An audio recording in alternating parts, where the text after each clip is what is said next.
Coming up after the break, we'll look back at the weekend in sports, including the NBA All-Star Game from Charlotte and NASCAR kicking off a new season with the biggest race in motorsports. So stay tuned.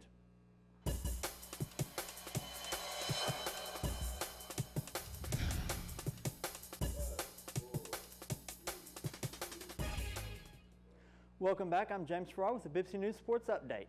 In 2016, the NBA All-Star Game was coming off another underwhelming on-court performance and staring at a trend of TV ratings that had gotten lower in each of the previous 4 years. So they decided it was time to do something different to shake things up for their mid-season showcase.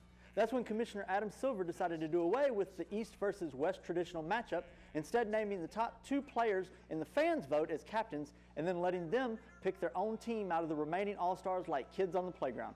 So far, it's looked like the new format has been a huge success, and if we've learned anything for sure, it's got to be that the best player in the league is showing he could be maybe the best general manager in the league if he wanted to be. Last season, in the first year with the new format, Captain LeBron James' team got the win over Steph Curry's team in a thrilling 148-145 shootout that was sealed with maybe the first good defensive play the All-Star Game has seen in decades. So this year, LeBron James was outsmarting his opposing team captain Giannis Antetokounmpo a week before the game even started, getting him to agree to a draft night trade that brought Ben Simmons to Team LeBron. Then, James and his team went out and overcame a 20-point first-quarter deficit to win going away 178-164 in last night's game. The win kept LeBron undefeated as he's now 2-0 as All-Star Game captain. In other game news, Giannis scored a game-high 38 points in the loss, while Team LeBron's #1 draft pick for the second year in a row, Kevin Durant, scored 31 points on his way to earning his second career All-Star Game MVP. NASCAR kicked off another season this past Sunday, as they do every year, with their biggest event of the year.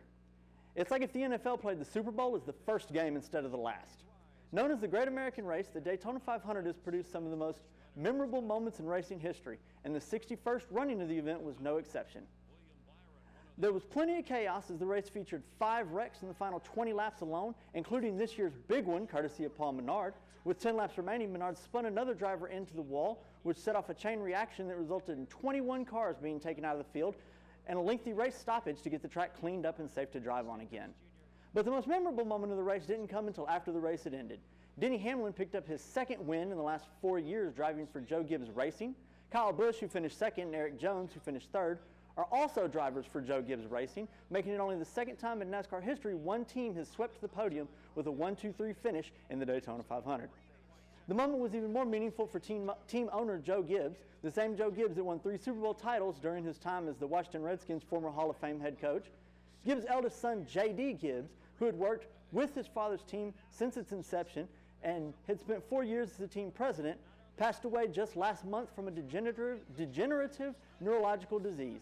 In an emotional post-race interview that included Gibbs' wife and 4 children, Hamlin said he was dedicating the win and his entire season to Gibbs' memory.